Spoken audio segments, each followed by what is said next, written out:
আসসালামু আলাইকুম। কি অবস্থা? কেমন আছেন?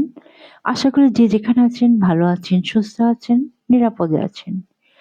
আজকে আমি নিয়ে এসেছি শীতের স্বাদে ঝাল পিঠার উৎসব। শীত এলেই যেন ঘরে ঘরে আলাদা এক আনন্দের আমেজ। কুয়াশা ভেজা সকাল, হালকা রোদ আর হাতে গরম পিঠা, এই ৩ মিলেই শীতের পূর্ণতা। পিঠা মানেই শুধু মিষ্টি নয়, ঝাল পিঠার স্বাদও শীতে ভীষণ জনপ্রিয়।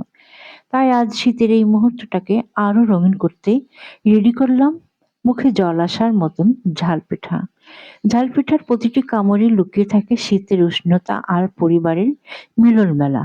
কাঁচামরিচের ঝাঁঝ, মশলা সুঘ্রাণ আর গরম গরম পরিবেশন সব মিলিয়ে শুধু খাবার নয়, এক ধরনের আবেগ।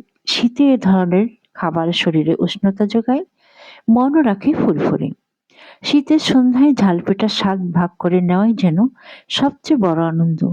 এই ছোট ছোট মুহূর্তেই আমাদের সুস্থতা ও মানসিক প্রশান্তির অংশ।